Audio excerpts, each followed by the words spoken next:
ഈ സമയത്ത് കുട്ടികൾക്ക് മോട്ടോർ സ്കിൽസ് എന്ന് പറയുന്ന ഒരു സംഭവം ഡെവലപ്പ് ചെയ്യും. ശ്രദ്ധിക്കണേ, എന്താ മോട്ടോർ സ്കിൽസ്?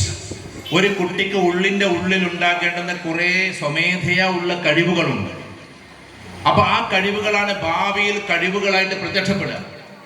ആ പ്രത്യക്ഷപ്പെടലാണ് പിന്നെ അവനെന്ന് പറയുന്ന വ്യക്തിത്വം രൂപാന്തരപ്പെടുക. അപ്പൊ അതുവരേക്കും ആ കുട്ടി കേട്ട ലാംഗ്വേജ് ഏതാണ്? ശ്രദ്ധിക്കണേ, ലാംഗ്വേജ് ഏതാണോ ആ ലാംഗ്വേജിൽ ആ കുട്ടി സംസാരിക്കുക.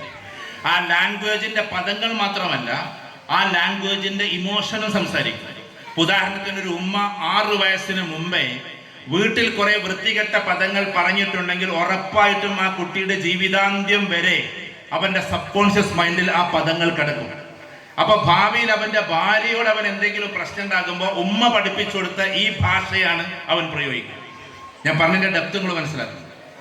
6 വയസ്സിന് മുമ്പ് ഒരു കുട്ടിയുടെ എന്തിലേക്ക് ഓരോ ആളുകൾക്കും എന്തുണ്ട്? ഓരോ ഡിക്ഷണറി ഉണ്ട്. മൈൻഡ് ഡിക്ഷണറി അല്ലെങ്കിൽ മെന്റൽ ഡിക്ഷണറി എന്നൊക്കെ അതിന് പറയാം, ഇമോഷണൽ ഡിക്ഷണറി. ഇപ്പൊ നിങ്ങൾ സമദാനി സാഹിബിന്റെ പ്രസംഗം ഏതെടുത്ത് നോക്കി അതിൽ ചില കോമൺ വാക്കുകൾ നിങ്ങൾക്ക് കാണാൻ പറ്റും. നൈതികത എന്ന പ്രയോഗം, പൂരണം എന്ന പ്രയോഗം, മനസ്സിലായി, ശാക്തീകരണം എന്ന പ്രയോഗം. ഇതെങ്ങനെയാ വരുന്നതെന്ന് അറിയോ? അത് അദ്ദേഹത്തിന്റെ മെന്റൽ ഡിക്ഷണറിയിലുള്ള പദങ്ങളാണ്. ഇപ്പൊ ഷേക്സ്പിയറിന്റെ, അദ്ദേഹം ലിറ്ററേച്ചർ പഠിച്ചാൽ നിങ്ങളുടെ HM, അദ്ദേഹത്തിന്റെ comedy, tragic comedy, comic tragedy എന്നൊക്കെ പറയുന്ന കുറെ കാര്യങ്ങളുണ്ട്. അതിൽ ഏറ്റവും ഫേമസ് ആയത് ട്രാജഡികളാണ്.